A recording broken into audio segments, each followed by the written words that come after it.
सो मैं बता रहा था कि सबसे पहले आपको Node.js इंस्टॉल करना है, वो आप Node.js के वेबसाइट इंस्टॉल कर लेंगे। फिर आपको पोस्टमैन डाउनलोड करना है, वो भी आप पोस्टमैन से डाउनलोड कर लेंगे, उनके लिंक्स मैं दे दूंगा, ठीक है। और अब हम आ गए अपने VS कोड के अंदर, जहाँ पे हमने टर्मिनल क्लिक करके टर्मिनल खोल लिया है। हमने प्रोजेक्ट नाम का फोल्डर बनाया है CX प्रोजेक्ट, उसके अंदर हम आ गए, ठीक है। सबसे पहला काम हमें करना होता है npm init लिखना होता है, ठीक है। npm init जो हम लिखते हैं, तो npm क्या होता है, npm का मतलब है नोड पैकेज मैनेजर, ठीक है। तो नोड पैकेज मैनेजर क्या होता है, जैसे कि पाइथन में पिप होता है और बाकी लैंग्वेजेस में अलग चीज होती है डिपेंडेंसी इंस्टॉल करने के लिए, तो Node.js में npm होता है। तो एक npm init का प्रॉब्लम है। मतलब होता है node package manager initialization. Hello हाँ बोलो वंश भैया, बोलो बोलो। एक्चुअली मेरा ये CMD का नहीं खुल रहा, टर्मिनल में पावर शेल का खुल रहा है। वहाँ पे भी तुम टाइप कर सकते हो npm init, जहाँ टाइप कर सकते हो वहाँ टाइप करो, लेकिन इन द सेम डायरेक्टरी करना, जहाँ से जैसे कि इस फोल्डर में गए हमने यहाँ पे ऊपर CMD लिखा, तो यहाँ पे जो CMD खोला वो CX प्रोजेक्ट में खोला, तो हम यहाँ पे भी टाइप कर सकते हैं, ठीक है। तो कोई इशू नहीं है। ठीक है। तो यही है चीज़, ठीक है। तो मैंने npm init लिखा, तो npm init से एक मेरे को पूछ रहा है पैकेज नेम दो, तो पैकेज नेम एक यूनिक नेम होता है हमारे फाइल्स का, ठीक है, सॉरी प्रोजेक्ट का, जो कि यूनिकली आइडेंटिफाई करता है हमारे प्रोजेक्ट को। तो कुछ भी दे सकते हैं अभी के वीडियो में लिए। भी लैग हो रही है भैया। लैग हो रही है वीडियो। सो पैकेज नेम होता है यूनिक नेम, यूनिकली आइडेंटिफाई करते हैं हमारे प्रोजेक्ट को, ठीक है। तो जैसे मैं इसको डिफॉल्ट रखना चाहता हूँ, तो मैं एंटर कर दूंगा, ठीक है। अब मुझे वर्जन पूछ रहा है ये, जैसे कि हर एक सॉफ्टवेयर का एक वर्जन होता है, तो ये पूछ रहा है ये कौन सा वर्जन है, तो इसको भी डिफॉल्ट रख दिया। डिस्क्रिप्शन में मैं लिख देता हूँ डमी प्रोजेक्ट, ठीक है, ये डमी प्रोजेक्ट है। और एंट्री पॉइंट में दूंगा app.js। तो एंट्री पॉइंट होता है जैसे हमारा मेन फंक्शन होता है C++ का, कि कहाँ से हम शुरू करेंगे। तो हमारी जो मेन फाइल है वो app.js है, इसलिए मैंने उसका नाम app.js रखा है। index.js भी कर सकते हैं, लेकिन ज़्यादातर लोग app.js यूज़ करते हैं और मैं भी app.js यूज़ करूँगा, ठीक है। तो एंटर कर दिया। अब टेस्ट कमांड वगैरह सब कुछ बाय डिफॉल्ट ऐसे छोड़ दो, ठीक है। कीवर्ड्स वगैरह ऐसे छोड़ दो। ऑथर में अपना नाम लिख देता हूँ मैं, ठीक है। दिख रहा है ना सबको? और इस दिस ओके में यस कर दिया मैंने। दिख रहा है सबको? कोई बोलेगा? हाँ भैया दिख रहा है। ठीक है। तो यहाँ पे देखो एक फाइल बन गई है पैकेज डॉट जेसन नाम की, दिख रही है? जैसे मैंने कमांड कंप्लीट करा, यहाँ एक फाइल आ गई पैकेज डॉट जेसन नाम की। इस पर क्लिक करूंगा तो ये फाइल ऐसे दिखती है। अगर तुम देख पा रहे हो तो तुम्हें दिख रही होगी ये फाइल, ठीक है। बता दो यार मुझे दिख रहा है नहीं दिख रहा है, कोई एक लड़का तो बोलती रहो, ठीक है। दिख मेरे रहा को है पता भैया। लगा, मैंने इंटरनेट नहीं रुका, ठीक है। सो ये फाइल आ गई है, तो इस फाइल में तुम देख रहे होगे नेम वर्जन जो हमने वहाँ डाला था वो सब यहाँ पे लिख कर आ गया, ठीक है। सो जब ये पैकेज जो जेसन वाली फाइल आ जाती है, इसका मतलब ये है कि हमारा प्रोजेक्ट इनिशियलाइज हो गया Node.js का, ठीक है। So now the next step is like if you want to write some code in the like Node.js का ना कोई कोड लिखना है, तो उस फाइल की एक्सटेंशन होती है .js, ठीक है। तो हमने बताया कि हमारी जो मेन फाइल है जहाँ से हमारा Node.js स्टार्ट होगा वो होगा app.js, लाइक हमारा backend server app.js main file है, यहाँ से स्टार्ट होगा, ठीक है। तो we need to create the main file. तो क्रिएट करने के दो तरीके हैं, या तो खुद जाके क्रिएट कर लो फोल्डर में, या फिर यहाँ क्लिक करो न्यू फाइल पे, यहाँ लिख दो app.js। तो यहाँ पे एक .js नाम की फाइल आ गई, ठीक है। सो तो Node.js जो है एक रन टाइम एनवायरनमेंट है, और सर्वर को चलाने के लिए हमें एक्सप्रेस चाहिए होता है, ठीक है। तो कमांड क्या लिखना है, कमांड कुछ नहीं लिखना है इसके लिए। लाइक पैकेज डॉट जेसन के लिए हमें लिखना है npm init, और इसको हमने डायरेक्ट खुद क्रिएट करना है app.js को, ठीक है। और अगर app.js कमांड से क्रिएट करनी है, अगर आप लिनक्स के ऊपर आप लिख सकते हो टच फिर app.js ऐसा करके, ठीक है। तो इट डिपेंड्स। तो मैंने इतना कर लिया है, ठीक है। अब मुझे क्या करना है, अब लाइक Node.js में हम क्या करते हैं, Node.js रनटाइम एनवायरनमेंट है, और जैसे मैंने बताया कि हम पढ़ेंगे मर्ज स्टैक या फिर MEN पढ़ेंगे फिलहाल। तो MongoDB एक्सप्रेस, ठीक है। So now we need to install express, क्योंकि अगर हम बिल्कुल कोर Node.js में कोडिंग करेंगे, ठीक है, तो it will be very difficult for us. So we are going to use an library express which makes our work easy, ठीक है। सो एक्सप्रेस एक लाइब्रेरी है। तो कैसे इंस्टॉल करना है एक्सप्रेस को, लिखना है npm इंस्टॉल, ठीक है। देन में लिखना है एक्सप्रेस, ठीक है। जब हम इसको ऐसे एंटर मारेंगे, सो it will install express JS from the internet, ठीक है। तुम देखना यहाँ पे एक फोल्डर बन जाएगा अभी नॉन मॉड्यूल्स नाम से, जिसके अंदर काफी चीजें आ जाएंगी, ठीक है। अभी तो ये आगे नॉन मॉड्यूल्स का फोल्डर आ गया, ठीक है। सो हमारा एक्सप्रेस इंस्टॉल हो चुका है। So we need express. लेकिन जब आप पैकेज.json पे जाओगे ना, तो देखोगे यहाँ पे भी एक चीज ऐड हो गई है डिपेंडेंसीज करके, डिपेंडेंसीज, और यहाँ लिखा हुआ है एक्सप्रेस फॉर 4.17.1, ठीक है। सो जब हम अपने इस पर्टिकुलर कोड को लाइक प्रोडक्शन सर्वर पर डालते हैं, प्रोडक्शन सर्वर मतलब होता है कि मेन वेबसाइट होस्टिंग है, जब इसको हम यहाँ से ले आकर अपने होस्टिंग पर डालते हैं तो हमें बस ये वाली फाइल चाहिए होती है package.json, और वो अपने आप हमारा ऐप इंस्टॉल कर देता है, ठीक है, सब कुछ इंस्टॉल कर देता है। हमें अपना कोड चाहिए और ये फाइल चाहिए, ठीक है। तो इसलिए ये एक फाइल बनती है जिसमें सब कुछ लिखा रहता है कि ये जो आपका बैकएंड है ये कौन कौन सी लाइब्रेरीज यूज कर रहा है, ठीक है। तो इसमें एक्सप्रेस लिखा आ गया। So we will also going to use MongoDB, ठीक है। तो MongoDB हम यूज करने वाले हैं, तो हमें MongoDB भी इंस्टॉल करना पड़ेगा, ठीक है। तो npm इंस्टॉल, ठीक है, MongoDB, इतना हमने लिखा तो MongoDB में इंस्टॉल हो जाएगा, ठीक है। तो मैं कमांड ग्रुप में लिख दे, चैट बॉक्स में लिख देता हूँ, ठीक है, ताकि तुम लोगों को अगर कमांड नहीं दिख रही है तो दिख जाएंगे, ठीक है। npm इंस्टॉल एक्सप्रेस और npm इंस्टॉल MongoDB, ठीक है। ये इसके बाद हम एक और चीज इंस्टॉल करेंगे, npm इंस्टॉल mongoose, ठीक है। तो देखो इसमें MongoDB नाम का भी डिपेंडेंसीज आ गया, ठीक है। तो ये हमारे 3 चीजें हैं जो अभी इंस्टॉल करेंगे, ठीक है। तो मैं सबको बताऊंगा क्या क्या चीजें है, क्या क्या चीजें हमने लिखी है यहाँ पे, इनका मतलब क्या है, ठीक है। तो npm अभी तो लाइब्रेरी इंस्टॉल कर रहे हैं, तो MongoDB डेटाबेस से डील करने के लिए हो गया, और mongoose भी डेटाबेस से डील करने के लिए होता है, ठीक है। एक्चुअल में MongoDB डेटाबेस ये दोनों ना साथ में चलते हैं, Mongo तो MongoDB साथ में चलते हैं, ठीक है। ये दोनों एक दूसरे के लिए डिपेंडेंसी है, समझ लो। सिर्फ Mongoose इंस्टॉल करें तब भी काम हो जाएगा, लेकिन MongoDB भी कर लेना चाहिए, ठीक है, ताकि कोई इशू हो तो ये सॉल्व कर देता है, मे बी ऐसा कुछ होता है, ठीक है। तो इतना मेरे को इस बारे में नहीं पता, लेकिन इतना पता है कि Mongoose से डेटाबेस से हम डील करते हैं, ठीक है। Mongoose को यूज करके हम डेटाबेस में डेटा डाल सकते हैं, निकाल सकते, स्कीमा बना सकते हैं, ये सब चीज़ें अभी समझाऊंगा मैं, ठीक है। तो हमने ये 3 चीज़ें कर ली। तो इतना समझ में आया सबको कि मैंने क्या करा, ये 3 चीज़ें यहाँ पे क्यों शो हो रही हैं डिपेंडेंसीज के अंदर, ठीक है। ये हमने इंस्टॉल करी है Node.js के अंदर, ये यूज होंगी एज अ लाइब्रेरी, जैसे math.h लाइब्रेरी वगैरह होती है ना, रैंडम एक वो हो गया फंक्शन हो गया, बिल्ट इन फंक्शन, तो ये वही चीज़ समझ लो, ठीक है। तो these are third party libraries we are installing, ठीक है। तो मेक अ वर्क इजी। अब इतना हो गया हमारे पास। अब हमें एक चीज, जैसे कि अब होता क्या है Node.js में, सपोज जैसे मैं कोई कोड लिख रहा हूँ यहाँ पे, ठीक है, और तो उस कोड का मेरे को चेंज दिखेगा ब्राउजर के अंदर, तो कभी कभी क्या होता है कि लाइक मैंने यहाँ कोड में चेंज किया और मैं सेव करना भूल जाता हूँ, ठीक है।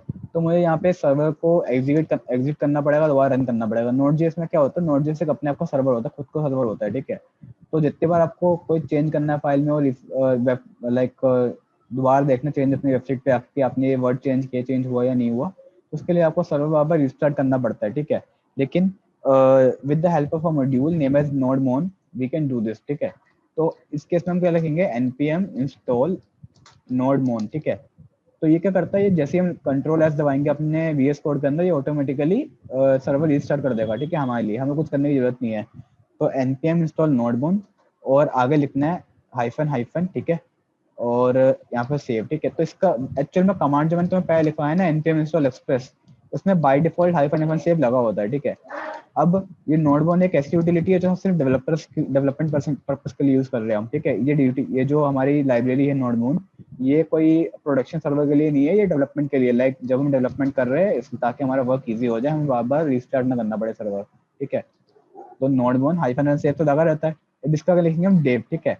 वैसे ये एक्चुअल में होता है हाइफन प्रोड का मतलब होता है प्रोडक्शन सर्वर। ये वो यूटिलिटीज होती है कि जब मैं अपनी वेब एप्लीकेशन को एक होस्टिंग पे डालूंगा तो कौन कौन से डिपेंडेंसी इंस्टॉल होंगी, तो इंस्टॉल होंगी एक्सप्रेस, MongoDB और Mongoose, ठीक है।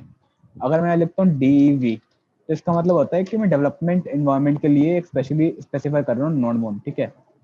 तो ऐसे करना होता है। तो अभी एरर दे दिया इसने, मैं यहाँ पे एक चीज देखूँ, नोडमोन होता है, NODE मोन होता है, हाँ, हाइफन जी मतलब होता है ग्लोबली इंस्टॉल कर दो इसको, ठीक है। कोई फर्क नहीं पड़ता, हाइफन जी नहीं भी दोगे तब भी इंस्टॉल हो जाएगा, ठीक है, कोई इशू नहीं है। लेकिन हाइफन जी दे दो तो बेटर रहेगा, ठीक है।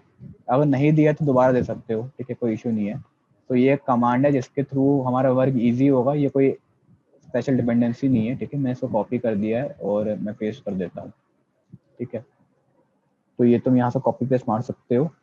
और now if I go and start this again, तो अभी हुआ नहीं यहाँ पे कुछ, इसको एक बार बिना हाइफन के चलाता हूँ मैं, ठीक है। एक्चुअल में यहाँ पे एक डिपेंडेंसी बन जाएगी डेव डिपेंडेंसी करके, यहाँ पे नोडमोन लिखा आ जाएगा, ठीक है। तो दोनों कमांड रन कर लो, एक बार ये वाला ग्लोबल वाला भी और सिंपल वाला भी, ठीक है। इससे क्या रहेगा, इशू नहीं होगा, ठीक है, फ्यूचर में ये चीज, ठीक है। सो ये कमांड है। तो आप देखो यहाँ पे एक आ रहा है डेव डिपेंडेंसी, तो इसका मतलब है कि डेवलपमेंट इन्वायरमेंट के लिए डिपेंडेंसी ये है और प्रोडक्शन इन्वायरमेंट के लिए है। तो डेवलपमेंट वो होता है जहाँ पर डेवलपमेंट करते हैं, प्रोडक्शन वो होता है जहाँ पब्लिक यूज करती है हमारे प्रोडक्ट को, ठीक है। तो इतने फर्क होता है, तो हम क्यों चाहेंगे पब्लिक वाले पे ये फालतू का मॉड्यूल डालना, ठीक है। तो यहाँ तक समझ में आया मैंने क्या किया, क्या दबा रहा हूँ मैं भी। यहाँ तक समझ में आया तुमने क्या, हमने क्या किया? I am audible to you guys? भैया हाँ, आ गया। किसी को कोई हाँ इश्यू भैया। हो रहा है यहाँ तक तो बता दो, ठीक है। आ गया ना? तो हाँ यहाँ भैया तक हमने सब कुछ कर लिया, ठीक है। तो Node.js मैंने जो बताया कि Node.js खुद का एक सर्वर होता है, ठीक है। तो बैकएंड भी एक सर्वर ही होता है। तो सबसे पहले हमें क्या काम करना है, हमें सबसे पहले Node.js का सर्वर बनाना है, ठीक है। उसके लिए हम यूज करेंगे एक्सप्रेस, जो एक्सप्रेस एक फ्रेमवर्क है। तो यूज कैसे करते हैं, जैसे कि हम जावास्क्रिप्ट में वेरिएबल्स बनाते हैं, variable a equal to something, ठीक है। तो यहाँ लिखेंगे कॉन्स्ट, ठीक है। कॉन्स्टेंट बनाएंगे हम, इसमें कॉन्स्टेंट ज्यादा बनाते हैं हम, ठीक है।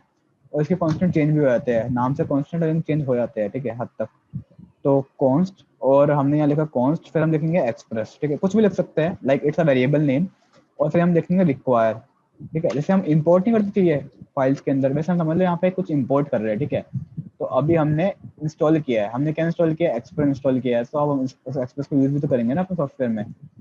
तो उसको यूज करने के लिए हमने यहाँ लिखा रिक्वायर, और हमने यहाँ लिखा एक्सप्रेस, ठीक है। क्योंकि हमने इंस्टॉल किया, इसको हम ऐसे डायरेक्ट लिख सकते हैं, ठीक है। तो अभी आ गया const express equal to require express, और यहाँ सेमीकोलन लगाना चाहो लगा भी सकते हो, नहीं लगाना चाहो ना लगाओ, कोई फर्क नहीं पड़ता है, ठीक है। और हमने क्या इंस्टॉल किया, कॉन्स्ट मोंगूज, ठीक है। मोंगूज हमने इंस्टॉल किया, इनका नाम कुछ भी दे सकते हैं, जरूरी नहीं है, लेकिन मैं सेम नाम इसलिए दे रहा हूँ ताकि इजी पड़े, ठीक है। मैंने मोंगूज लिख दिया, ठीक है। और जल्दी लोग यूट्यूब वगैरह पे तुम देखो तो ऐसे ही पढ़ाते हैं, ठीक है। सो हर्ष, तुम्हारे में मेरे में एक्सप्रेस आ रहा है, एक्सप्रेस नहीं, तो तुमने कुछ गलत इंस्टॉल किया होगा, एक्सप्रेस ही होना चाहिए, ऐसा कुछ नहीं होता है, ये डबल एक्सप्रेस कुछ नहीं होता, ठीक है। तो एक्सप्रेस ही आना चाहिए।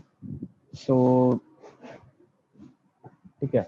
तो वेरिएबल नेम कुछ भी रख लो, उसका कोई फर्क नहीं पड़ता, लेकिन रिक्वायर के अंदर वही नाम रखना है जो तुमने अभी भी इंस्टॉल किया है, ठीक है। सो जैसे मैंने अभी एक्सप्रेस इंस्टॉल किया था, तो मैं यहाँ पे वही रखूंगा नाम, npm इंस्टॉल वाला जो आगे होता है, मेन स्टैंडर्ड नाम जो होता है, ठीक है। तो ये दोनों मैंने कर लिए। तो इतना करने के बाद, ठीक है, अभी मैंने क्या किया है, अभी मैंने एक एक्सप्रेस नाम का वेरिएबल बनाया है, जिसके अंदर मैंने एक्सप्रेस का वो, ये समझ लो, एक सेकेंड, इसको थोड़ा ढंग से लिखते हैं, ठीक है। थोड़ा जूम कर दूं, चलो जूम भी कर दिया मैंने, ठीक है। I think it is visible now. So मैं एक बार टर्मिनल भी क्लियर कर दूं नीचे से, ठीक है। तो ये दो लाइनों का मतलब समझ में आया, मैंने क्या किया है, जो मैंने इंस्टॉल किया है उसको मैंने इंपोर्ट किया है वेरिएबल में, एक्सप्रेस और मोंगूज के अंदर, ठीक है। तो अब एक्सप्रेस एक ऑब्जेक्ट भी हो सकता है, क्लास भी हो सकता है, ठीक है। तो ये समझ लो कि एक्सप्रेस एक ऑब्जेक्ट है, या जो भी है, ठीक है, उसको हमने इसमें डाल दिया है, ठीक है, मोंगूज। तो ये लाइब्रेरी है जिसका हमने एक वेरिएबल का नाम दे दिया एक्सप्रेस और मोंगूज, ठीक है। नाउ हमारा पहला चीज क्या होता है कि लाइक हम एक वेरिएबल बनाएंगे ऐप, एक कुछ भी बना सकते हैं, वेरिएबल की बात कर रहा हूँ, जो स्टैंडर्ड नेम है वो बनाते हैं जनरली हम, ऐप इक्वल टू एक्सप्रेस, ठीक है, और ऐसे ब्रैकेट। तो अब ये वाला जो एक्सप्रेस है ना, ये अलग है, ठीक है। तो ये वाला एक्सप्रेस, ये वाला एक्सप्रेस है, ये जो दोनों चीजें हैं ये वो है।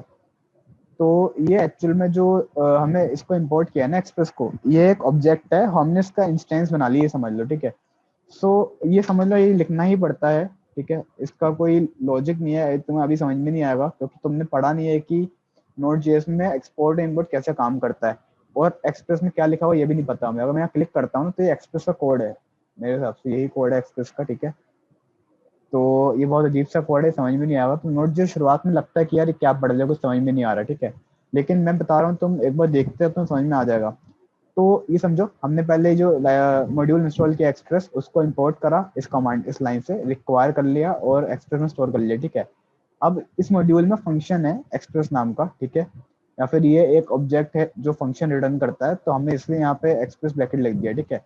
जैसे मैं तुम्हें करके दिखाया था एक बार, जो एनोनिमस फंक्शन होता है उसमें कैसे होता है, वैर वंश ऐसे लिखते हैं हम उसमें, ठीक है, और ऐसे लिख देते हैं। तो ये वंश को हम बाद में कॉल कर सकते हैं करके, वंश ब्रैकेट करके। तो ये सेम चीज ही है। तो समझ लो ये वाला जो कोड लिखा है ना, ये इसके अंदर लिखा हुआ था रिक्वायर एक्सप्रेस वाले में, और ये एक्सप्रेस में आ गया, ठीक है।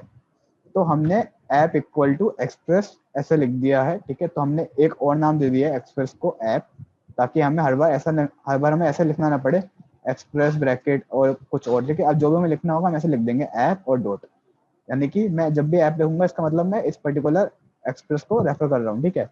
शॉर्ट नेम दे दिए समझ लो, ठीक है। तो यहाँ तक समझ में आया कि मैंने ये क्या किया, express app equal to express क्यों लिखा है, हाँ, आ गया आ गया। आ गया जो ना। ग्रीन में कमेंट्स हैं और नहीं ये VS कोड सजेशन दे रहा है मुझे, ठीक है। इसको ये कुछ लिखा हुआ नहीं है, ये VS कोड सजेशन दे रहा है मुझे, ठीक है। मैंने यही चीज लिखी है जो तुम्हें यहाँ तक दिख रही है सेमीकोलन तक, इनको इग्नोर मारो, वो मेरे में ठीक है। नहीं आ रहा, इसलिए मैंने पूछा आपसे। वो मेरे में या कोई स्पेशल एक्सटेंशंस वगैरह? मेरे में कोई एक्सटेंशन होगी ना, जैसे कि यहाँ पे बहुत सारे एक्सटेंशन है यार, मैंने डार्ट वगैरह पढ़ी है पहले, तो वो सबके लैंग्वेज की एक्सटेंशन में वो पढ़ी हुई है, इसलिए वो ऐसा आ रहा है, ठीक है। ये एरर लेंस ठीक। कहते हैं शायद इसको। छोड़ो इसको, हटाओ, तुम उसको फोकस मत करो। तो मैं दोबारा रिकैप कर देता हूँ। तो पहले हमने इंपोर्ट करा एक्सप्रेस को, ठीक है, बाय दिस लाइन। देन हमने mongoose को इंपोर्ट किया, ठीक है, बाय दिस लाइन, ठीक है। इंपोर्ट कैसे करते हैं, एक कांस्टेंट वेरिएबल का नाम ले लेते हैं, कांस्टेंट ABC, यहाँ ABC लिख सकता हूँ मैं, ठीक है। ABC लिखूंगा तो यहाँ भी ABC लिखना पड़ेगा मुझे, तो कुछ भी लिखो, इक्वल टू रिक्वायर्ड जो हमने इंस्टॉल किया है, npm इंस्टॉल किया है ना, तो जैसे कि हमारे पैकेज.json में आ सकते हैं आप, जैसे कि इस फाइल में अगर मैं यहाँ पे क्लिक करूंगा और पैकेज.json खोलता हूँ, तो देखो इसमें डिपेंडेंसीज है।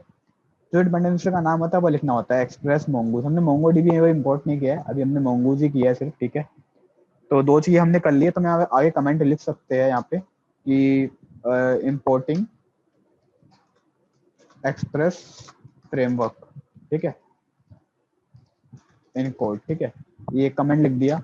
और दूसरा कमेंट लिखते हैं importing mongoose to work with mongodb। मतलब अपने मन, अब ये पता है इसलिए लिखना चाहिए कि जैसे कि हम पहले अभी तो मैं पढ़ रहा हूँ, मैं पढ़ा रहा हूँ, तो तुम्हें याद रहेगा, ठीक है। बाद में तुम कोड देखो तो समझ में नहीं आएगा, नोट.js कोड ऐसा होता है, ठीक है।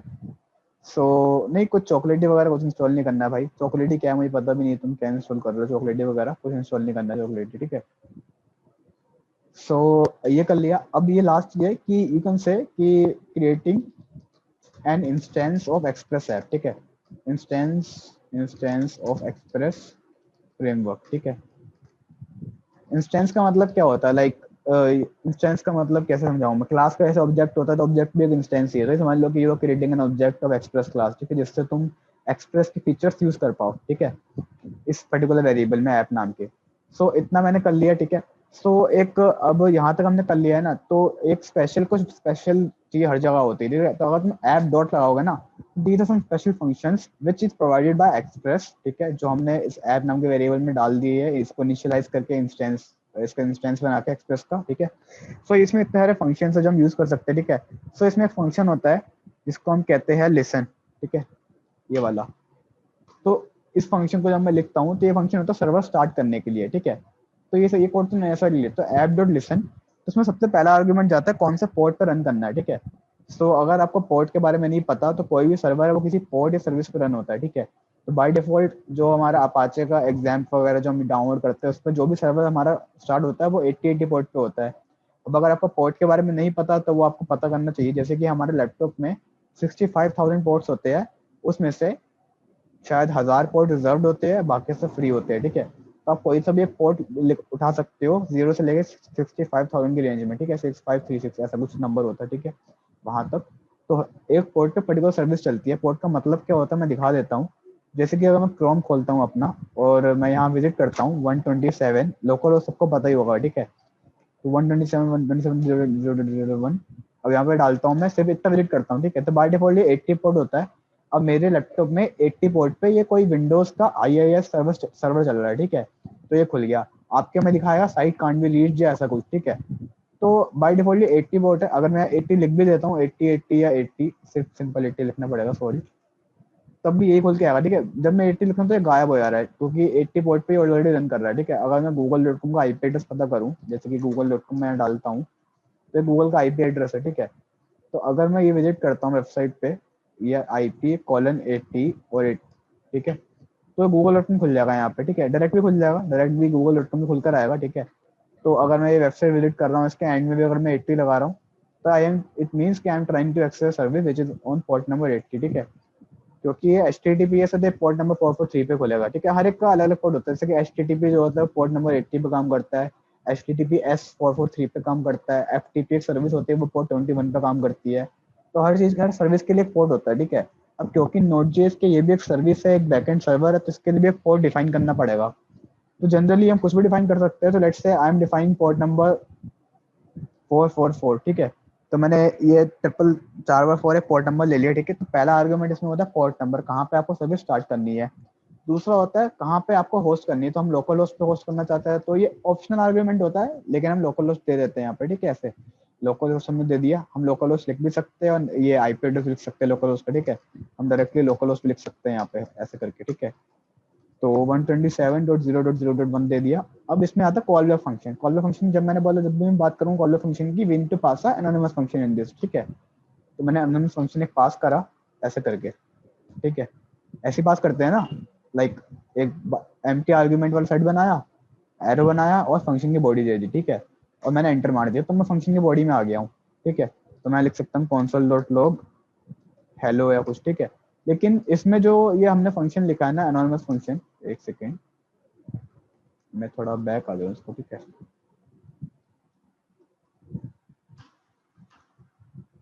सो ये हमने कर दिया ऐसे, ठीक है। तो इसमें अगर देखोगे तो यहाँ दिखा रहा है कि एक यहाँ पे दिखा रहा है पहला आर्गुमेंट पोर्ट नंबर हो गया, ठीक है। दूसरा हमारा होस्ट नेम हो गया और तीसरा हमारा बैकलॉग नंबर कुछ है, पता नहीं क्या होता है, ठीक है। चौथा है हमारा कॉल बैक। तो इनका कोई ऑर्डर नहीं है, कोई किसी भी ऑर्डर में दे सकता है शायद, नहीं सॉरी ये वाला ऑर्डर तो होगा, लाइक पोर्ट नंबर फिर होस्ट नेम और फिर कॉल बैक, ठीक है। मे बी ऑर्डर ना हो, पता नहीं मुझे, चेक कर सकते हैं, लेकिन जनरली यही ऑर्डर होता है।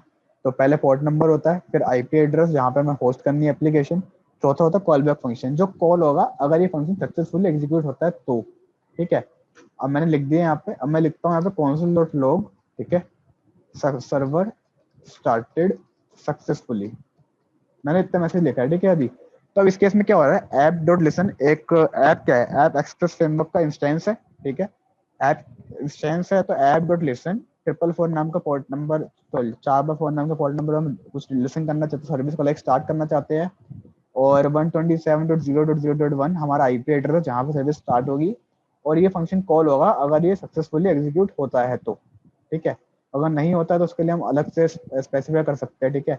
तो इसमें एक आर्गुमेंट दे सकता हूँ मैं, AERR नाम पे कुछ भी दे सकता हूँ, ठीक है। तो हो सकता है इसमें, पता नहीं इसमें क्या स्टोर होगा, फिलहाल मैं अभी कुछ दे नहीं रहा हूँ, ठीक है, सिंपल रख रहा हूँ, इसको ऐसे ही रख रहा हूँ। तो इसको मैंने इतना सिंपल रखा है अभी। सो अभी मैंने ये बना दिया है, ठीक है। सो अब हमें क्या करना है, अब एक चीज और कर देता हूँ मैं, पैकेट.json में जाना है, मैंने बताया नहीं शुरुआत में, आना चाहिए था ये। यहाँ पे एक लिखा है स्क्रिप्ट, तो स्क्रिप्ट में तुम्हें एंटर मानना है और लिखना स्टार्ट, ठीक है। तो स्टार्ट में तुम्हें लिखना node-mon app.js, ठीक है। इसका मतलब ये होता है जब भी मैं लिखूंगा अपने प्रोजेक्ट के अंदर npm start, या फिर जैसे कि हम नोड का प्रोजेक्ट कैसे स्टार्ट करते हैं, पाइथन का कैसे करते हैं, पाइथन में ऐसे करते हैं, पाइथन में करते हैं पाइथन फिर फाइल का नाम लिखते हैं आगे, ठीक है। और npm में क्या करते हैं, हम नोड प्रोजेक्ट में npm start लिखते हैं, ठीक है। तो कभी कभी हम लिखते हैं ऐसे नोड फिर ऐप, जो हमारी मेन फाइल होती है app.js ऐसे करके, ठीक है। और जैसे कि इसमें क्या लिखा है, स्टार्ट स्क्रिप्ट, स्टार्ट का मतलब क्या है, अगर मैं अपने इस प्रोजेक्ट फोल्डर में जाऊंगा, डेस्कटॉप प्रोजेक्ट फोल्डर गया मेरा cx प्रोजेक्ट, ठीक है। अगर मैं लिखता हूँ यहाँ पे npm start ऐसे करके, so it will try to execute this particular command जो इस पर्टिकुलर ब्लॉक के अंदर लिखा हुआ है, जो कि है node-mon app.js। अब node-mon क्या था, node-mon एक स्पेशल लाइब्रेरी थी या फ्रेमवर्क था जिसकी वजह से हमें बार बार सर्वर रिस्टार्ट नहीं करना पड़ता है, ठीक है।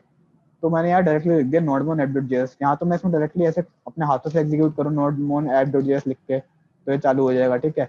या फिर मैं क्या कर सकता हूँ, यहीं पे लिख दूँ और मुझे बस लिखना है npm start, जो स्टैंडर्ड वे है स्टार्ट करने का, तो वो automatically node-mon app.js command run करेगा यहाँ पे मेरे लिए और ऑटोमेटिकली चालू हो जाएगा, ठीक है। समझे इसका मतलब क्या बोला मैंने, क्या क्यों लिखा है मैंने स्टार्ट के अंदर node-mon app.js? आया किसी का समझ में कि मैंने यहाँ पे node-mon app.js क्यों लिखा है? सिर्फ इसलिए लिखा है, जब भी मैं लिखूँ npm start जो कि एक स्टैंडर्ड वे होता है नोड के प्रोजेक्ट को स्टार्ट करने के लिए, तो वो ऑटोमेटिकली इस पर्टिकुलर कमांड को एग्जीक्यूट कर दे, ठीक है। अगर मैं यहाँ कुछ और कमांड भी लिखता हूँ ना ls वगैरह, तो वो भी अपने आप एग्जीक्यूट हो जाएगा, तो कोई फर्क पड़ता नहीं है, ठीक है। सो अब node-mon app.js मैंने यहाँ लिख दिया है, ठीक है। अब मैं जाऊँगा टर्मिनल पे और मुझे कुछ नहीं लिखना है, यहाँ पे लिखना है npm start और ये ऑटोमेटिकली लिख देगा ऐसे करके, दिखा दिया सर्वर स्टार्टिंग सक्सेसफुली। इसका मतलब मेरा सर्वर स्टार्ट हो गया, ठीक है। तो मैं कैसे चेक कर सकता हूँ सर्वर स्टार्ट हो गया, तो मुझे जाना है अपने ब्राउजर में इस लोकल होस्ट वाला पोर्ट डालना है 127.0.0.0.1 और मैंने पोर्ट नंबर जो स्पेसिफाई किया था 444 विजिट करा, क्या दिखा रहा है, कैन नॉट गेट स्लैश। अगर आपको ये दिख रहा है तो इसका मतलब आपका नोड का सर्वर स्टार्ट हो चुका है, ठीक है, और like you are able to visit it, ठीक है। तो आप किसी और को ट्राई करोगे तो नहीं विजिट होगा, लेकिन यहाँ दिखा रहा है कैन नॉट गेट स्लैश। तो किसी ने लिखा है चैट बॉक्स में, हर्ष ने, कि ऐप क्रैश हो रहा है। तो हर्ष सही हो गया या अभी भी हो रहा है?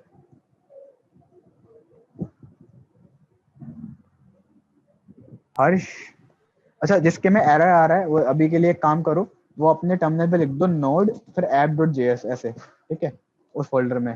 तो उससे क्या होगा, वो ऑटोमेटिकली सही हो जाएगा, मतलब नोड के थ्रू रन हो जाएगा। इसके दो तरीके हैं ना, अभी तो मैं नोड 1 से रन कर रहा हूँ। इसका मतलब क्या है, इसका मतलब ये जैसे कि मैंने सपोज पोर्ट नंबर चेंज करा अपना और सेव करा, कंट्रोल एस दबाया, तो देखो ये अपने आप रिस्टार्ट हो गया, रिस्टार्ट चेंजेस वो अपने आप स्टार्ट हो गया दूसरे पोर्ट नंबर पर, ठीक है। लेकिन अगर मैं ये सेम चीज नॉर्मल तरीके से चलाता, जैसे कि इसको मैं काट दूँ, अगर सब कुछ काट दूँ और उस प्रोजेक्ट उस टर्मिनल पे चले गया, मैं लिखा यहाँ पे नोड और app.js और एंटर करा, तो ये भी स्टार्ट कर देगा मेरा सर्वर डायरेक्टली, ठीक है। लेकिन अगर मैं यहाँ चेंज करता हूँ कुछ तो ये रिफ्लेक्ट नहीं करेगा, तो मैं बार बार इसको कंट्रोल सी दबाया कट करना पड़ेगा और दोबारा रन करना पड़ेगा ऐसे। इसलिए मैंने नोड वन इंस्टॉल करवाया है, ठीक है, ताकि हमें बार बार रन ना करना पड़े यहाँ पे जाकर। तो नोड मोन यहाँ तो लिख दूँ, यहाँ तो यहाँ पे लिख दूँ नोड वन स्टार्ट, ठीक है, सॉरी नोड वन app.js या फिर npm स्टार्ट लिख दो, ठीक है। तरीके अलग अलग तरीके रन करने के, तो कुछ भी कर सकते हो गया रन, लो तुम्हारा सर्वर रन हो गया। स्टार्ट में क्या लिखना था? स्टार्ट में लिखना था nodemon app.js, नोडमोन में ई आता है, ठीक है। जिसका नहीं चल रहा है ये, उसको इंस्टॉल करना पड़ेगा नोडमोन ग्लोबली।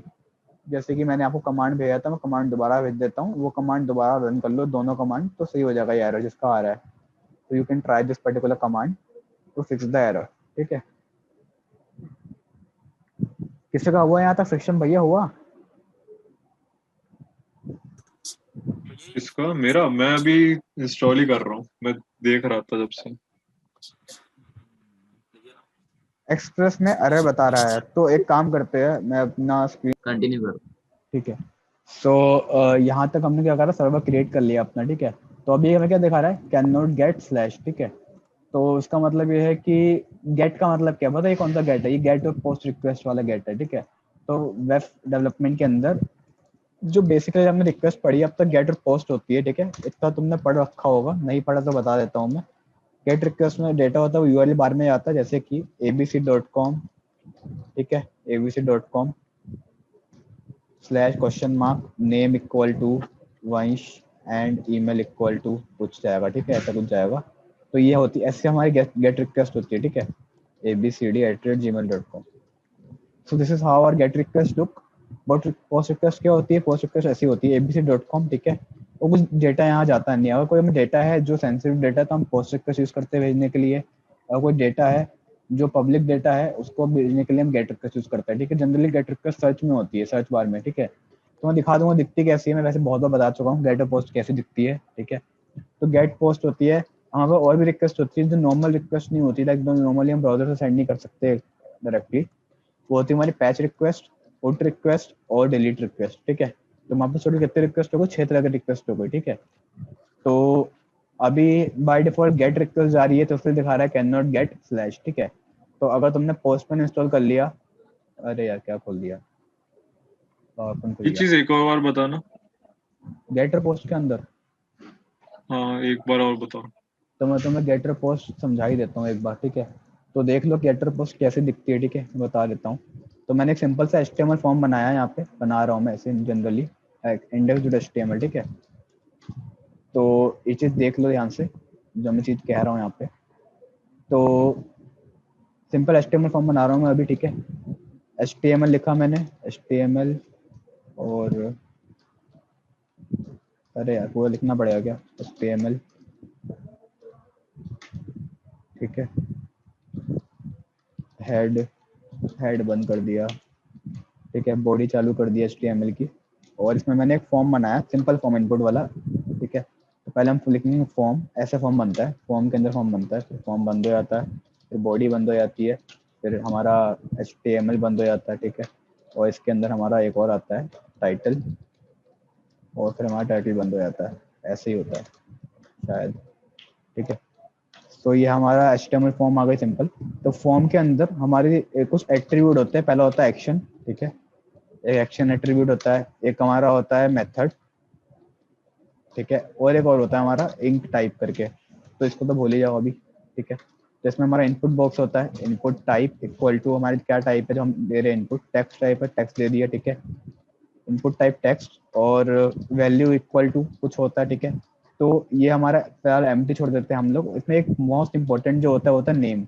लेट्स से कि मैं फर्स्ट नेम एंटर ले रहा हूँ बंदे का, तो मैं एफ नेम इसका नाम दे दिया मैंने, एफ नेम, ठीक है, और मैंने इसको सेव कर दिया, ठीक है। अब मैंने एक और फील्ड बनाई, input type equal to password, ठीक है। अब मैं लिखा name equal to let's say पास, और वैल्यू तो कुछ भी दे दो, ठीक है, कोई फर्क नहीं पड़ता है, दे दिया मैंने, ठीक है। और बस यही है, ठीक है, ऐसे मैंने कर दिया, इसको रख दिया ऐसे। और एक और दे देते हैं यहाँ पे, input type equal to checkbox, ठीक है।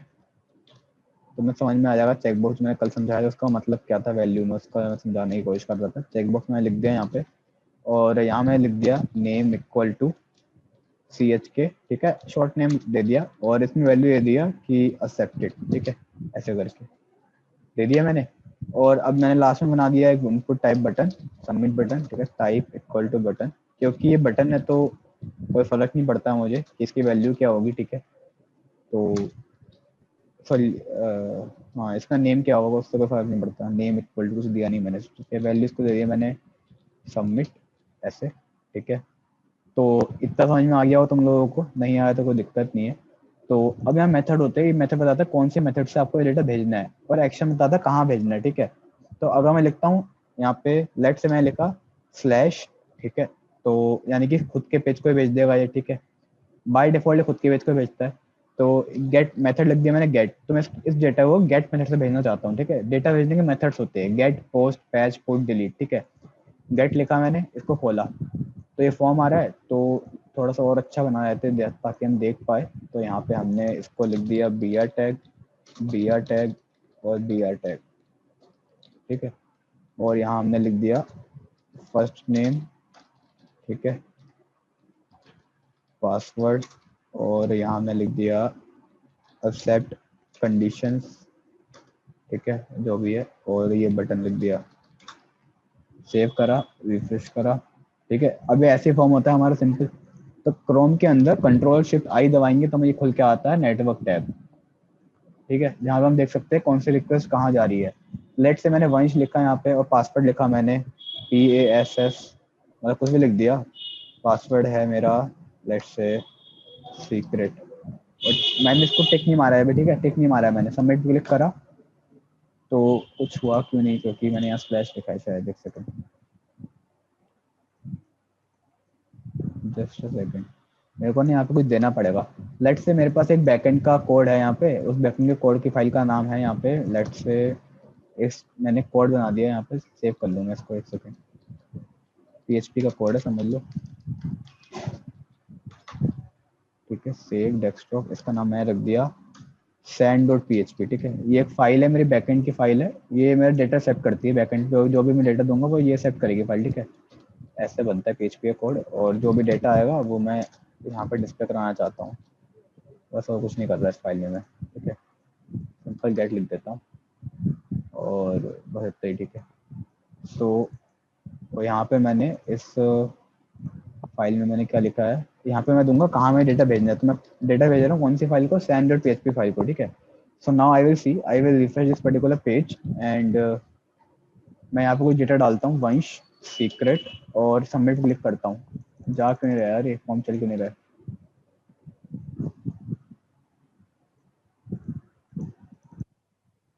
दिक्कत हो रही है, एक सेकंड रुको यार, ये ऐसा होता नहीं है कभी जनरली, लाइक सबमिट तो होता है form at least, index form action equal to send.php method equal to get slash form बंद कर दिया, button type equal to submit होगा, सॉरी, तो बटन टाइप हमारा सबमिट होगा तभी हमारा फॉर्म सबमिट होगा, ठीक है। सो इसलिए वो जा नहीं रहा था। सो अभी इसको रिफ्रेश कर लेते हैं और सबमिट क्लिक करते हैं तो जा रहा है, ठीक है, नाउ इट्स वर्किंग फाइन। इसको मैं डिलीट कर देता हूँ, उसको पहले वैसे से मैं लिखा था वैसे लिख देता हूँ, इसको मैं लिख देता हूँ स्लैश, सेव कर देता हूँ, ठीक है, रिफ्रेश करता हूँ इसको एक बार। अब मैं इसको नेटवर्क टैग खोल लेता हूँ, यहाँ पे मैं सपोज कुछ डाला है, यहाँ पे सीक्रेट डाला है यहाँ पे ऐसे करके, ठीक है, और मैंने सबमिट क्लिक करा, तो यू कैन सी कि ऊपर यूआरएल कैसा बन गया है, ठीक है। अरे यार ये तो और गड़बड़ हो गया, इसको थोड़ा अच्छे से दिखाना चाह रहा हूँ, कैसे दिखाऊँ। यहाँ पे सपोज मेरी वेबसाइट है vanshdevan.com, ठीक है। भैया वो वैसे दिख रहा था अभी। हाँ दिख रहा था, लेकिन वो ढंग से नहीं दिख रहा था, ठीक है।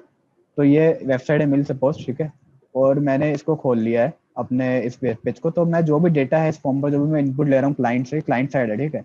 जो मैं यहाँ डेटा ले रहा हूँ वो मुझे कौन सी वेबसाइट को भेजना है, vanshdevan.com को भेजना है, ठीक है। इस जगह पर भेजना है vanshdevan.com पे। तो एक्शन में वो जगह लिखता हूँ जहाँ मुझे डेटा भेजना है, ठीक है। उसके बाद उस वेबसाइट के ऊपर है कि वो उसको कैसे हैंडल करती है डेटा को, ठीक है। डेटा हैंडलिंग उसके ऊपर है। तो मैंने इसको रिफ्रेश किया, अब मैं इसमें नेटवर्क टैब खोल लिया जैसे मैंने यहाँ पे, ठीक है। मैंने यहाँ फर्स्ट नेम डाला, पासवर्ड डाला मैंने कुछ भी, ठीक है। और मैंने सबमिट पे क्लिक कर दिया। अभी टिक नहीं मारा है, सबमिट पे क्लिक करा मैंने। You can see it is trying to load. And यहाँ पे अगर तुम देखोगे ना, तो इसका अगर मैं रिफ्रेश कर दूँ स्टार्ट दूँ लोड होने से, तो देखो यहाँ क्या दिखा रहा है, ढंग से देखो, यहाँ पे दिखा रहा है रिक्वेस्ट यूआरएल vanshdevan.com दिखा रही है। अब इसका है कि एक चीज एक्स्ट्रा अपने आप जुड़ गई है, question mark fname equal to Vansh and pass equal to secret, दिख रही है चीज। तो ये चीज वो है जो मैंने यहाँ एंटर कर लिया, ठीक है। तो जो चीज यूआरएल बार में दिखती है वो गेट रिक्वेस्ट होती है, दिख रहा है रिक्वेस्ट मेथड गेट, ठीक है। स्टेटस कोड 403 मतलब इनने इसको रिक्वेस्ट भेजी और हमें रिस्पांस में आया 403 फॉरवर्ड है ऐसा कुछ, ठीक है। तो ये वो मेरे जहाँ पे मेरा वेबसाइट है उसका आईपी एड्रेस वगैरह आ गया, ठीक है। और ये दिखा रहा है कि कौन कौन से हेडर साथ में गए, तो कुछ हेडर जाते हैं साथ में। ये रिस्पॉन्स हेडर दिखा रहा है कौन से हेडर सर्वर ने हमें वापस भेजे, ठीक है। और ये है रिक्वेस्ट हेडर, कौन से हेडर साथ में गए, ये कुछ चीजें हैं जो दिखा रहा है, ठीक है।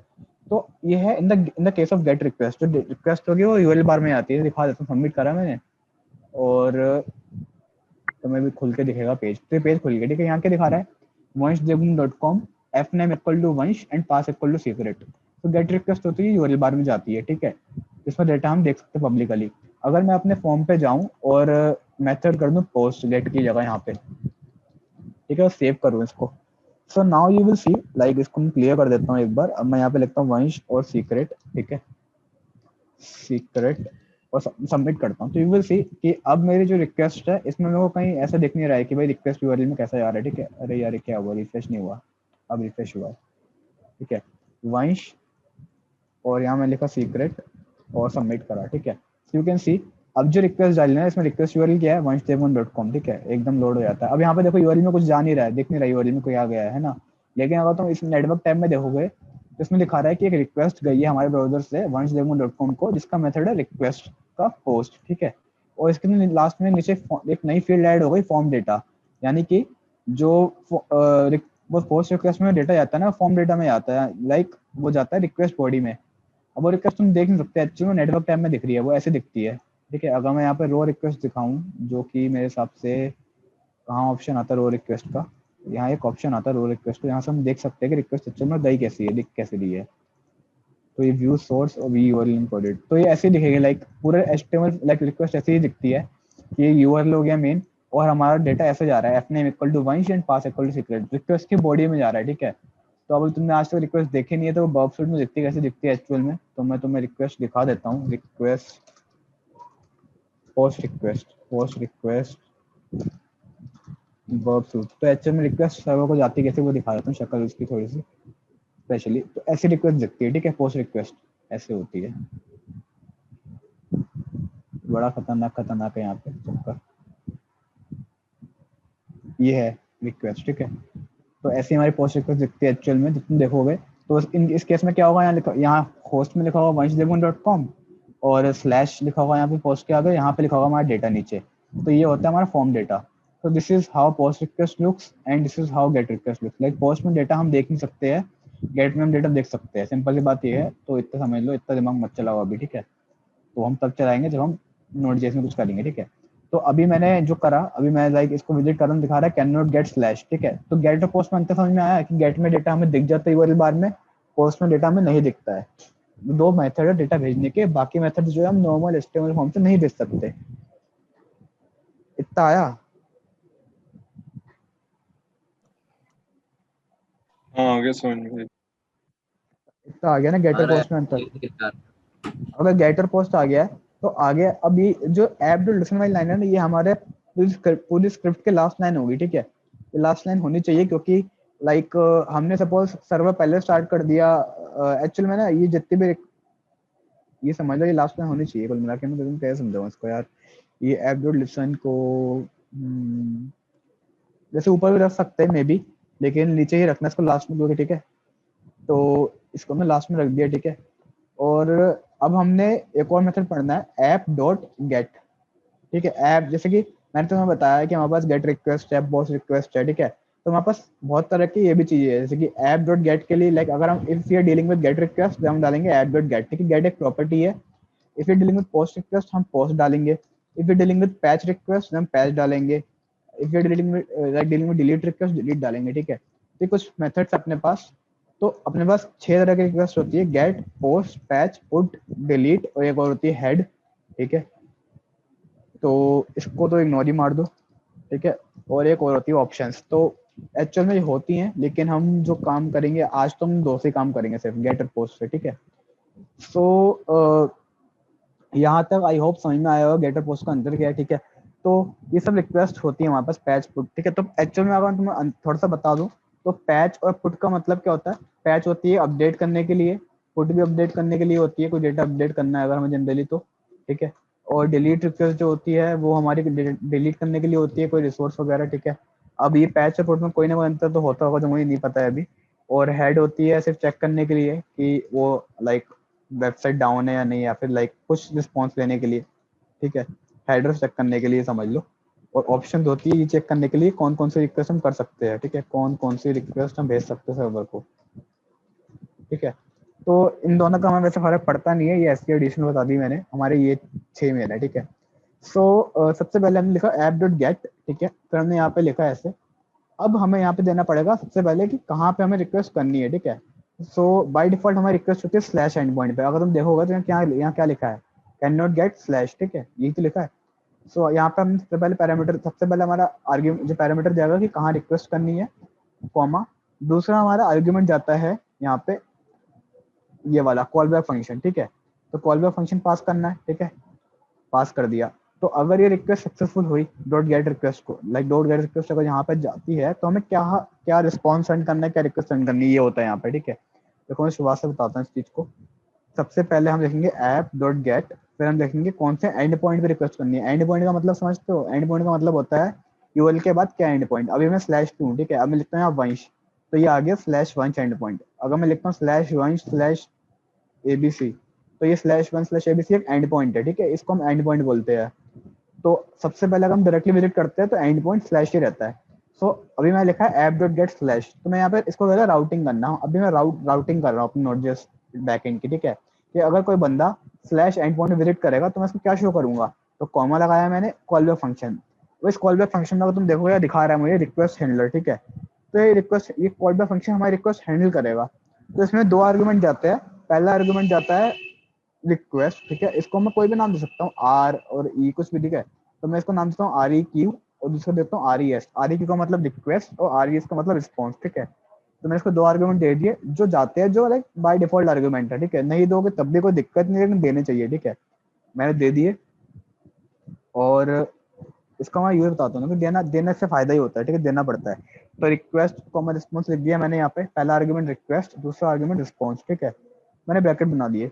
अब मैं लिखा console.log someone visited /endpoint, ठीक है। तो ये मैं अपने अपने मर्जी के लिए लिख रहा हूँ, ठीक है। ये यूजर को दिखेगा नहीं, ठीक है।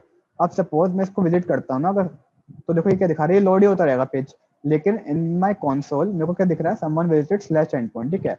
क्योंकि इसने हमें रिक्वेस्ट तो कर दी लेकिन हमने कोई रिस्पॉन्स नहीं भेजा वापस, ठीक है। समझ रहे हो क्या कह रहा हूँ मैं।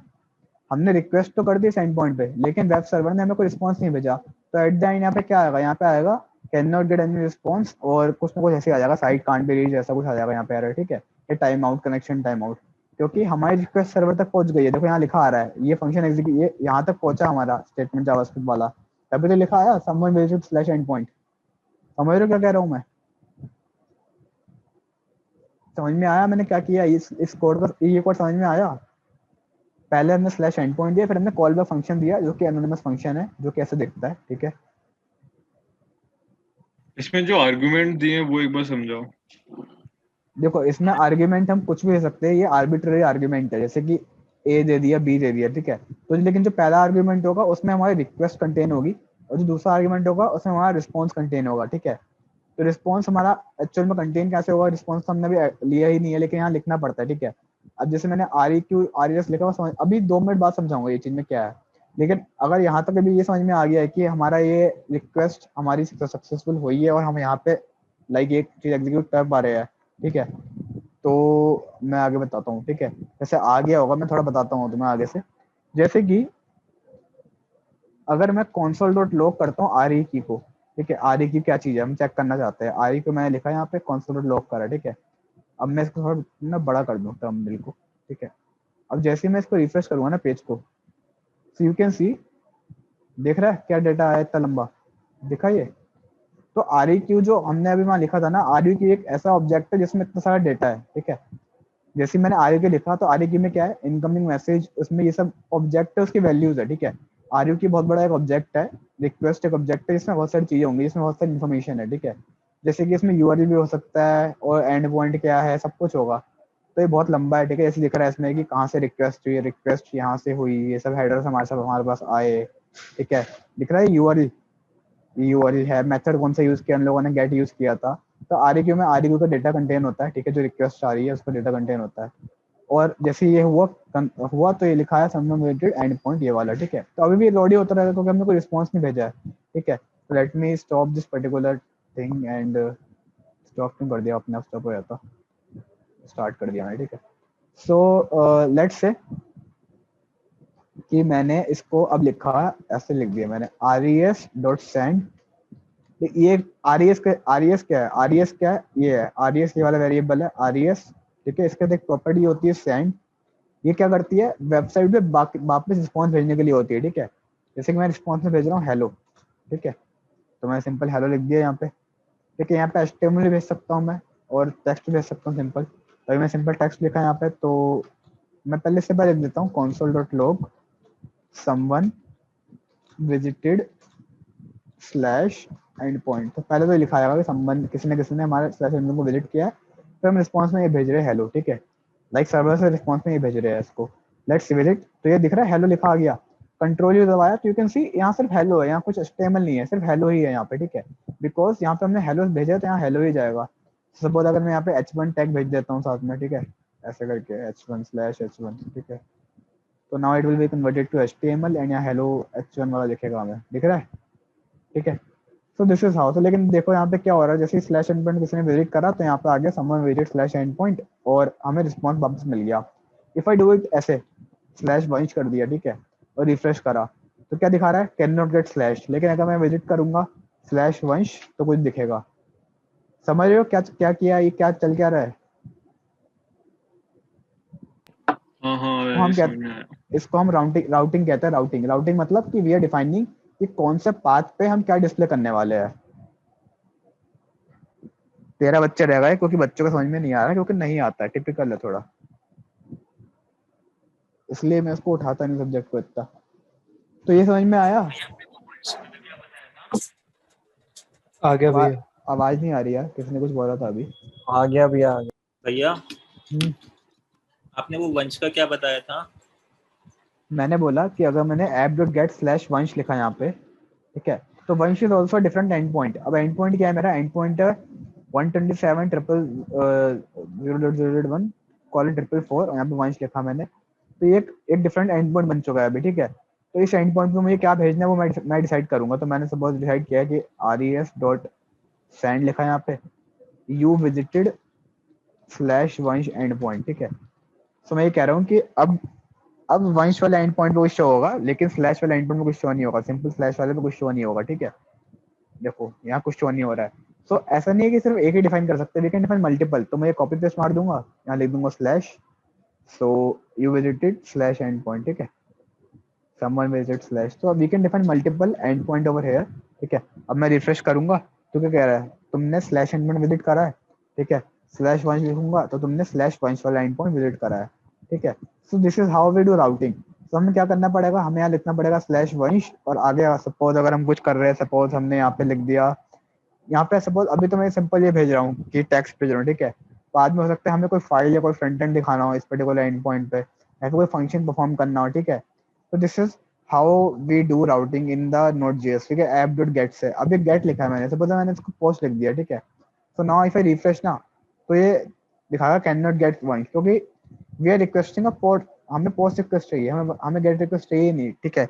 अगर कोई पोस्ट रिक्वेस्ट करेगा तभी यहाँ पे ये वाला फंक्शन चलेगा, ठीक है।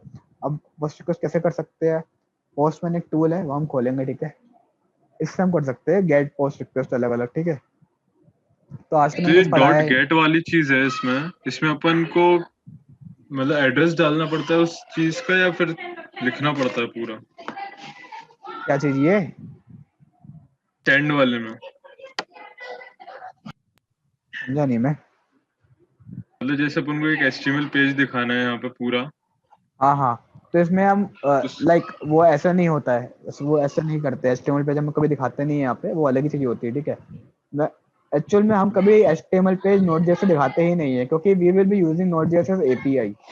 तो क्या होगा, एक्चुअल में हमारी जो फ्रंट एंड एप्लीकेशन होगी वो हमारी तरफ से रिक्वेस्ट करेगी एट द बैक एंड, और उसको डेटा मिलेगा जेसन में, वो उसको अपने तरीके से रेंडर करेगी, ठीक है। वो React.js का पार्ट है, AngularJS का पार्ट है, हमारा काम है APIs बनाना, ठीक है। तो हम कभी भी फ्रंट एंड से डील नहीं करेंगे Node.js में, कर सकते हैं using a lot of templating engine, तो बहुत सारी चीजें होती है, जैसे EJS एक लैंग्वेज है, ठीक है।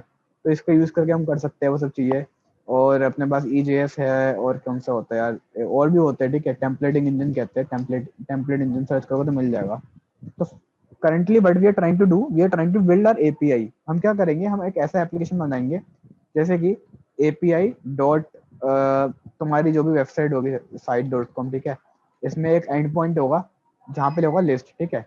अगर तुम इस एंड पॉइंट पे गेट रिक्वेस्ट भेजोगे तो तुम्हें डेटाबेस से सारी लिस्ट निकाल के दे देगा कौन कौन से तुम्हारे में यूजर्स रजिस्टर्ड है, ठीक है। उनके नेम या ईमेल दे देगा। अगर तुम पोस्ट रिक्वेस्ट करोगे तो उसमें ऐड कर देगा एक नेम, अगर तुम पैच रिक्वेस्ट करोगे तो अपडेट कर देगा, ठीक है। तो अब सपोज तुम सिंपल वेबसाइट से जावास्क्रिप्ट के थ्रू रिक्वेस्ट करते हो, ठीक है। फंक्शन होते हैं जावास्क्रिप्ट में रिक्वेस्ट करने के लिए, so you can get all their name and बहुत सारी चीजें तुम कर सकते हो, ठीक है। तुम्हें अभी समझ में नहीं आएगा, एकदम समझ में तो नहीं आएगा, ठीक है। तो जैसे कि बिट बिट LY वाली होती है वेबसाइट, तो उसमें वो अपने उसमें ही बना लेता है बहुत सारे।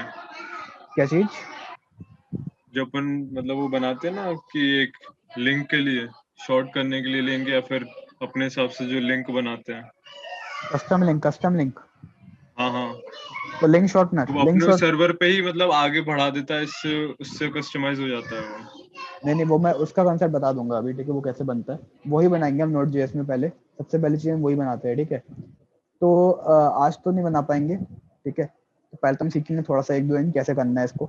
जैसे कि ये पोस्ट रिक्वेस्ट एक्सेप्ट करता है, ठीक है। तो हमें अपना सर्वर, हमें एक खुल जाएगा, ठीक है। यहाँ पे तुम्हें न्यू पे क्लिक करना है और न्यू रिक्वेस्ट पे क्लिक करना है, ठीक है। रिक्वेस्ट का नाम देना दे दो, नहीं देना मत दो, नहीं तो नहीं करना, यहाँ प्लस का साइन है, इस पर क्लिक कर दो तो ऐसे खुलकर आएगा अनटाइटल्ड रिक्वेस्ट, ठीक है।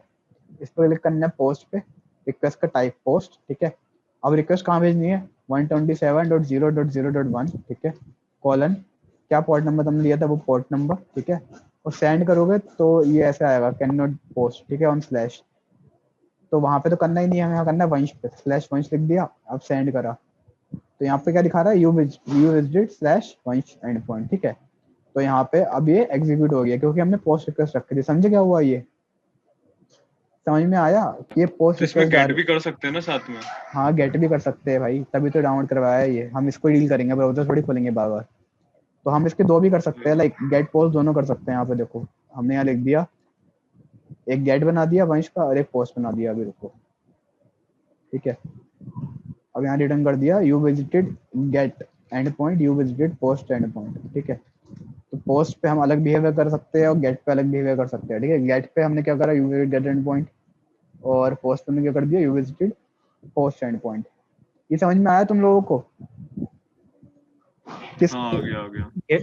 गेटर प्रोसेस है ना जिसकी हाँ जब भैया। गेट तब हम यूजर से करवाएंगे जब उसको यूआरएल में उसका मतलब डिटेल्स ना दिखानी हो, हाँ और हाँ, पोस्ट तब कराएंगे जब उसको मतलब यूआरएल में ना तुमने दिखानी उल्टा, हो। हाँ सब सही बोला तुमने, हमारे पहले पोस्ट गेट में दिखानी हो, पोस्ट में ना दिखानी हो। हाँ हाँ वही वही, इसलिए तभी करते हैं ये, ठीक है। तो और भी काम होते हैं, अब हमने इतना कर लिया, ठीक है। इतना समझ में आ गया, देखो टफ तो लग रही होगी तुम्हें, टफ तो लग रही होगी देख के कि क्या क्या हो रहा है, एकदम कैसे याद करेंगे ये सब चीजें, पोस्ट गेट ये सब, है ना? थोड़ी बहुत। तो लगेगी, शुरुआत में लगेगी, ठीक है। अभी तुम्हें बाद में टफ तो है ये, ठीक है, क्योंकि मतलब मैं तो मानता हूँ शुरुआत में टफ है, लेकिन एक बार तुम्हें आइडिया लग जाएगा ना, इसमें कोई दिक्कत थोड़ी है गेट और पोस्ट में। Get post call back function request response क्या है, इसमें कोई दिक्कत थोड़ी है कि रिक्वेस्ट में, है ना, इसमें कोई दिक्कत नहीं है ना, ठीक है। तो इतना कर लिया ना, अभी समझ लो अभी हमने गेट रिक्वेस्ट कर पोस्ट रिक्वेस्ट कर लिया, अब थोड़ी सी चीज एडवांस कर लेते हैं और। अभी तक तो हमने सिंपल इतना किया, ठीक है। अब हम एक चीज करते हैं, ठीक है। तो हम चाहते हैं जो हम गेट में डेटा भेज रहे हैं वो हम कंसोल में प्रिंट कर सके, लाइक उससे मैनिपुलेट कर सके, ठीक है। लेट्स से कि मैंने ऐप डॉट गेट करा, ठीक है, और स्लैश लिखा यहाँ पे, तो हम स्लैश पे रिक्वेस्ट ले रहे हैं पहले, ठीक है। हमने ऐसा बनाया रिक्वेस्ट रिस्पॉन्स और कॉल बैक फंक्शन बना दिया इसको हमने ऐसे, तो console dot log, so you visited home page eight slash, ठीक है, ये तो हमने नॉर्मल रख दिया, लिख दिया। अब हमने यहाँ पे लिखना है console डॉट लॉग, ठीक है। हम चाहते हैं रिक्वेस्ट की बॉडी देख पाए, बॉडी मतलब यहाँ पे क्यूरी लिख दूं यहाँ पे, इसको एक टाइप से मैं समझ लो, ठीक है। सो क्यूरी का मतलब क्या होता है, जो यूआरएल बार में होती है उसको क्यूरी कहते हैं, जो कि मैं अभी लिख रहा था। क्यूरी ये होती है अपनी, सो क्यूरी हटाओ, पहले हम लिखते हैं रिक्वेस्ट डॉट यूआरएल, ठीक है, ये एक प्रॉपर्टी है सपोज यूआरएल, ठीक है। अब सपोज मैं अगर विजिट करता हूँ, पहले तो मेरे को यहाँ पे कुछ रिस्पॉन्स में देना पड़ेगा ताकि वो लोड ना होता रहे पेज हमेशा। तो रिस्पॉन्स डॉट सेंड में मैं लिख दिया हेलो, ताकि वो पेज लोड ना हो बार बार, ठीक है, फिर लोड ही होता रहेगा वरना वो। अब मैंने सिंपल स्लैश लिखा और यहाँ पे सेंड करा, ठीक है, ये हेलो आ गया। तो ये और मेन पार्ट क्या, कंसोल में देखना क्या हुआ। तो ये क्या दिखा रहा है, you visit home visit slash, ठीक है। उसके बाद दिखा रहा है रिक्वेस्ट डॉट यूआरएल, इसको चलो ना हटा दो, ऐसे कंफ्यूजन हो जाएगा, ठीक है। अब सही है, अब रिफ्रेश करता हूँ मैं, ठीक है। तो पहले दिखा रहा है यू विजिट होम पेज, बाद में यूआरएल में क्या दिखा रहा है स्लैश, ठीक है। अब सपोज यूआरएल मेरा थोड़ा ऐसे है वंश ये करके, ठीक है, तो अभी ये कुछ ऐसे दिखा रहा है क्योंकि ये डिफरेंट एंड पॉइंट बन गया, ठीक है।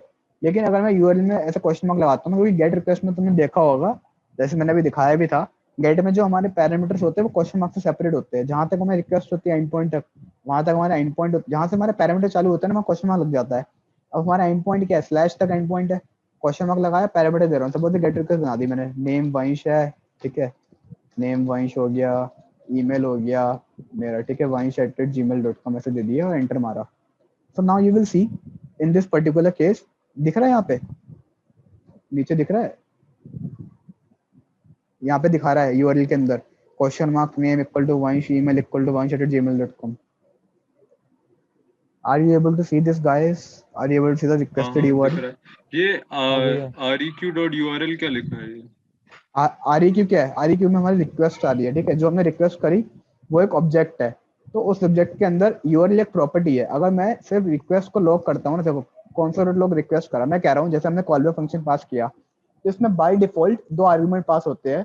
पहला आर्गुमेंट होता है रिक्वेस्ट, दूसरा होता है रिस्पॉन्स, ठीक है। तो वो रिक्वेस्ट आर्गुमेंट में हमारी रिक्वेस्ट होती है जो हमने करी होती है, और रिस्पॉन्स के अंदर कुछ नहीं होता है, ठीक है, वो हम भेजते हैं वापस सर्वर को, ठीक है। तो रिक्वेस्ट रिस्पॉन्स मैंने लिखा, इसको रिफ्रेश किया, ठीक है।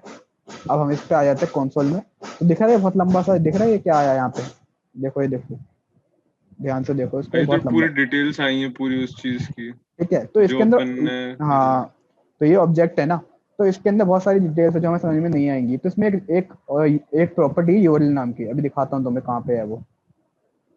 अच्छा, तो उसमें से अपन ने यूआरएल वाला पार्ट निकाल लिया है। हाँ हाँ, बस वही किया है और कुछ नहीं किया, जैसे जावास्क्रिप्ट में निकालते हैं ना डॉट लगा के, हाँ वैसे। समझ गया। तो जैसे कि मैं तुम्हें दिखा देता हूँ, इसमें एक यूआरएल ऊपर है, कहाँ गया, ऊपर था, होगा कहीं पे, समझ गए ना, मैं दिखा ही देता हूँ एक बार ढूंढ के, कहीं तो होगा, ऊपर चला गया। अब मैं दिखा के लाऊंगा, देखो तुम्हें UTF-8 कहाँ चले गया भाई, इधर कंट्रोल F नहीं कर सकते ना कंट्रोल है, ग्रिप कर सकते हैं इसमें हम, ग्रिप वो भी नहीं कर सकते एक्चुअल में ढंग से। छोड़ो यार, नीचे आ गया कहीं पे यूआरएल होगा, सक्षम ऐसे हवा में बोल रहा है, ऊपर नीचे चलेगा कहीं। अरे था ऊपर है यार, ये है बहुत नीचे ज्यादा है, नीचे देखो देखो देखो, यहाँ पे और भी पैरामीटर्स है, ठीक है, सर्च नाम का है, क्यूरी नाम का है, पाथ नेम है, पाथ है, href है। तो सेम प्रॉपर्टीज से हम बहुत एक्सेस कर सकते हैं, समझ रहे हो क्या कहना चाह रहा हूँ मैं आपको। तो जैसे ये है ओरिजिनल यूआरएल नाम का एक है, ठीक है, बेस यूआरएल नाम का एक है, तो इनको हम एक्सेस कर सकते हैं। तो ये तो यूआरएल एक ऑब्जेक्ट है, यूआरएल के मतलब इस रिक्वेस्ट के अंदर यूआरएल ऑब्जेक्ट है, उसके अंदर एक यूआरएल नाम का यूआरएल है, ठीक है। ऐसा एक यूआरएल नाम का ऐसे है ये वाला जो एक जेसन ऑब्जेक्ट में दे रखा है जो बेटर है, ठीक है। तो ये चीज़ें दिख रही है, तो इन चीज़ों को हम थोड़ा नीचे कर देते हैं। अब आपको समझ में आ गया होगा रिक्वेस्ट जो यूआरएल क्या है, ठीक है। तो let's say I want to fetch query, ठीक है। क्यूरी क्या होती है? क्यूरी वही होती है जो यूआरएल के आगे लगी होती है, समझ लो।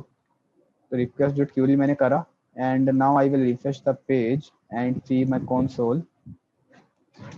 अरे यार बड़ी खतरनाक दिखती है नोट.जेएस दिखने में, ठीक है। तो कैसा दिख रहा है यहाँ पे? यू विजिट होम पेज, एक ऑब्जेक्ट बन गया नेम और वंश और ईमेल। तो इसका मतलब इस ऑब्जेक्ट से हम खेल सकते हैं ना। अब नेम को एक्सेस करना है तो नेम एक्सेस कर सकते हैं। तो हम यहाँ पे लिख सकते हैं कि योर नेम इज, एक्चुअल में हम इसमें एक बार में एक ही चीज सेंड कर सकते हैं। तो हम यहाँ पे एक वेरिएबल ले लिया स्टेटमेंट, ठीक है। सिंपल जावास्क्रिप्ट वेरिएबल ले लिया, यहाँ लिख दिया रिक्वेस्ट डॉट क्यूरी, ठीक है। क्यूरी में तो रिक्वेस्ट आई रही है अपनी, उसमें नेम वाला ऑब्जेक्ट है, पता है अपने को, सेव कर दिया, ठीक है। यहाँ लिख देते हैं आगे योर नेम इज ऐसे, और कैसे होता है जावास्क्रिप्ट में कॉन्केटेनेशन ऐसे होता है, और यहाँ पे लिख दिया res.send स्टेटमेंट। सही है? कुछ गड़बड़ लगी इसमें? सिंपल ही तो कर रहा है। अब रिफ्रेश करो, क्या आ रहा है? योर नेम इज वंश। कहाँ से फैच कर रहा है? ऊपर से फैच कर रहा है, ठीक है। देवगन लिख दिया तो योर नेम इज देवगन, समझे? अब ये वाला जो बैकएंड काम, यहाँ बैकएंड कौन सा काम कर रहा है? नोड.जेएस का। नोड.जेएस का सर्वर चल रहा है, नोड.जेएस का बैकएंड चल रहा है, ठीक है। तो this is how I am dealing. तो मुझे फॉरेन से कॉल आ रहा है, लेकिन किसका कॉल है? फॉरेन का नहीं था, इंडिया का ही था, व्यक्ति बना रहा था वो। हेलो, बोलो। अरे तुम्हें बोल रहा हूँ, बोलो अब। ये समझ में आ गया तुम्हें? अच्छा, हमसे बोल रहे हो? हाँ, अरे वो कॉल कट गया भाई, वो मुझे लगा पहले किसी बाहर का बंदे का कॉल है, ठीक है। जैसे सर्वर कैसे स्टार्ट करना है? सर्वर तो स्टार्ट ही है ना भाई, ऐप जो लिसन वाला, ये देखो। तो ये समझ में आ गया क्या करा मैंने अभी, ठीक है। तो ऐसे मैं कर सकता हूँ, लाइक ये मैंने कैसे किया, मैंने रिक्वेस्ट के पैरामीटर्स को यूज करने की कोशिश करी, ठीक है। अब पोस्ट के केस में तो जो डेटा होता है वो क्यूरी में होता है, ठीक है। लेकिन in the case of sorry get के केस में तो क्यूरी में होता है, लेकिन the case of post request data is not in the this particular form, ठीक है। अब सपोज मैं सेम चीज पोस्ट करना चाहता हूँ, तो मैं लिखूंगा यहाँ पे पोस्ट, ठीक है। तो पोस्ट के अंदर जो डेटा होता है बॉडी में आता है, कभी क्यूरी में नहीं आता। यूआरएल में थोड़ी आता है डेटा पोस्ट के अंदर, बताओ। हाँ, उस यूआरएल में नहीं आता। ठीक है, तो मैंने रिक्वेस्ट डॉट बॉडी देखा। अब मैं एक बार चेक करता हूँ इसको, ठीक है। पोस्टमैन से पोस्ट रिक्वेस्ट भेज के क्या आ रहा है यहाँ पे, लेट्स सी। सेंड करा मैंने, you name is undefined, undefined दिखा रहा है, ठीक है। तो लाइक जो डेटा अब अनडिफाइंड तो दिखाएगा ही, क्योंकि हमने कुछ भेजा भी नहीं है अभी बॉडी में, ठीक है। तो ये हमारी पोस्ट रिक्वेस्ट जा रही है, यहाँ बॉडी दिख रहा है, बॉडी में गए, ठीक है। बॉडी में हमने डाल दिया रो, यहाँ हमने डाल दिया नेम इक्वल टू वंश। अब सेंड करा, ठीक है। तो सॉरी ऐसे करेंगे इसको हम, एक्स फॉर्म यूआरएल इनकोडेड, इस पर क्लिक कर दो, ठीक है। लाइक किसी पे भी कर सकते हो। अनडिफाइंड गेट में भी बता रहा था भाई, गेट में अनडिफाइंड कैसे बता रहा था? तुमने कुछ गलत किया होगा वहाँ पे, फिर गेट में अनडिफाइंड नहीं दिखाना चाहिए, ठीक है। तो जैसे कि यहाँ पे मैंने लिखा, ये तरीका है इसमें अच्छे से बताने का। जैसे कि हमने की होती है हमारी नेम, लाइक जो हमारा वो है नेम, और यहाँ हम वैल्यू में लिखा वंश, ठीक है। सेंड करा तो ये क्या दिखा रहा है? अभी भी अनडिफाइंड दिखा रहा है, क्योंकि ये मेरा हैंडल नहीं कर पा रहा है, ठीक है। हाँ, एक चीज मिस कर दी मैंने जो नहीं बताई, जो क्यों नहीं कर पा रहा है, ठीक है। अब बॉडी लाइक एक्चुअल में ये थोड़ा टिपिकल प्रोसेस होता है इसको, like get a post request data लेने के लिए, ठीक है। तो we use something known as body parser. Body parser हम यूज करते हैं, ठीक है। जो क्या करता है, जो हम डेटा भेज रहे हैं ना, जो हम यहाँ पे भेज रहे हैं डेटा, वो अलग अलग डिफरेंट फॉर्मेट में आता है। कोई यूआरएल एनकोडेड में आता है, कोई किसी अलग फॉर्मेट में आता है, ठीक है। तो सब डेटा को समझने के लिए एक बॉडी पार्सर चाहिए होता है। पार्सर क्या होता है? जो इजी लैंग्वेज में कन्वर्ट कर दे उस चीज को, ठीक है। तो एक हमें चीज यहाँ लिखनी पड़ती है, ऐप डॉट यूज, ठीक है। ये लिखना पड़ता है हमें एक्सप्रेस, ठीक है, डॉट, और यहाँ पे लिखना होता है यूआरएल एनकोडेड और ऐसे करके फंक्शन, एक ये, और app dot use express dot JSON, ठीक है। अब ये क्या चीजें करता है? कल पढ़ा देना। हाँ, मैं पढ़ा ही नहीं रहा, मैं खत्म करने वाला हूँ। तो अब ये इतना बताना था मुझे, रुक जाओ एक सेकंड। अब ये जो लाइन लिखे है मैंने, ये लाइन क्या करती है, ये line, this line convert, like simple लिखता हूँ, this line parses URL encoded body ठीक है। this line parses JSON body। Simple सी बात है कि लाइक अगर कोई डेटा जेसन में आ रहा है तो उसको अंडरस्टैंड करने के लिए वो लाइन लिखी जाती है, ठीक है। तो अब यहाँ पे दिखा रही है नेम इज नेम ऑब्जेक्ट, और यहाँ पे क्या दिखा रहा है, यहाँ पे भी एम्प्टी दिखा रहा है, ठीक है। अब एटलीस्ट कुछ आने की मेरे को लगा, शायद आ जाएगा, लेट्स चेक कुछ आ पा रहा है या नहीं आ पा रहा है। मैं ऐसी रैंडम वैल्यू दे रहा हूँ, ठीक है। यहाँ पे वंश नेम, तो नेम वंश में भी कुछ नहीं आया, ठीक है। और अगर मैं रो में भेजूँ इसको ऐसे, तो अभी कुछ नहीं आया। और ऐसा इसलिए तो नहीं हो रहा कि मैंने यहाँ कुछ गड़बड़ कर दी है। express.url encoded extended equal to false, check कर रहा हूँ एक सेकंड, देखो ऐसा इशू होना चाहिए। Can not convert object to primitive value, okay.